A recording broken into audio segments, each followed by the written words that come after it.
What up y'all, welcome back to another video. Several months ago, I posted a video about college advice for incoming freshmen, and surprisingly that video got a lot of engagement, and some of you messaged me and asked if I can make more college-related videos.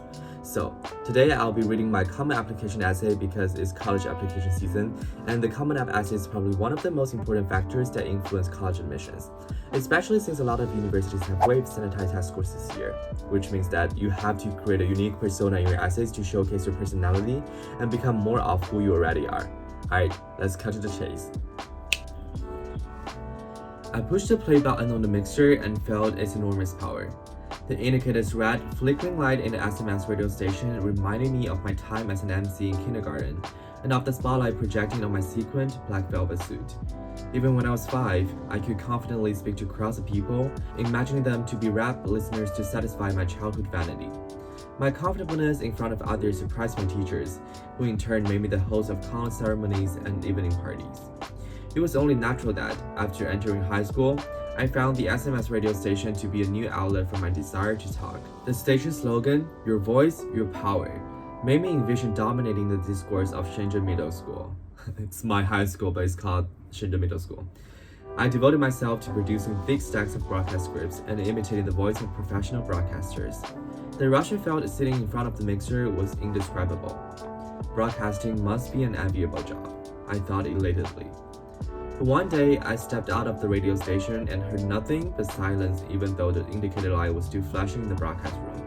I ran to the classroom frantically and found a patch table that connected to the amplifier unplugged. "Who turned it off?" I asked angrily. Nobody responded for a long time. I asked again when a teasing voice came from the corner. "Are you the owner of the radio station? Aren't you annoyed by your own endless nagging?" Laughter filled the room. I froze. I put so much effort into every broadcast, so why didn't they appreciate my witty punchlines? I started to doubt my voice. In an attempt to find out what was really interesting to people, I started to listen to them. I scribbled down their conversations quietly, no matter what they were about, and pondered them after I went home. I would follow up with questions. What is your interpretation of this song you were talking about? What do you recommend I listen to? Their responses provided me with diversified perspectives, and I soon forewent the desire for dominance and turned the attention on other students. For the first time in my broadcasting career, I passed the microphone to another person. I invited a student singer into my studio as a special guest on the program. Playing his steel string guitar affectionately, he hummed the melodies of his favorite band, Coldplay. When his throat became too dry to sing, we began to chat about his bittersweet memories of practicing guitar and how he overcame his parents' opposition to his dream. Right in front of me, a boy I once thought of as shy became a bright star shining in his own music world, conveying his unique stories through cable lines. Seeing his glowing face and the twinkle in his eyes, I was amazed by the sheer power of this exchange.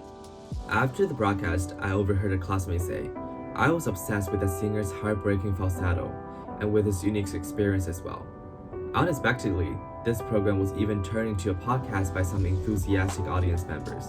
I realized I didn't need to prove myself by hogging the microphone. The vanity had dissipated.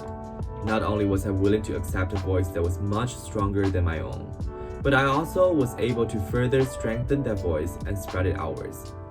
Everyone has the right to express their views, and it is only the mass media that can amplify and deliver these views to the rest of the world.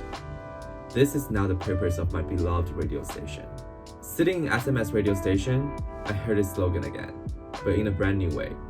It's your voice, your power, not mine. That's it. As you can see, the thing I wrote about was not that dramatic. It was a really small thing in my life, and I don't recommend bragging about your achievements or awards in the Common App essay.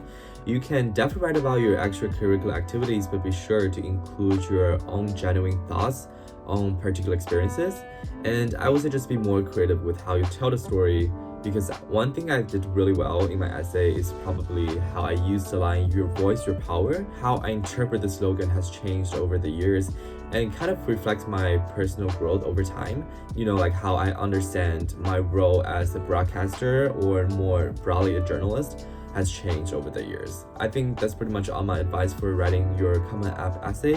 But if you have any other questions, please feel free to leave a comment below or send me a DM on Instagram. And I guess that's gonna be the end of today's video. Yeah. Peace.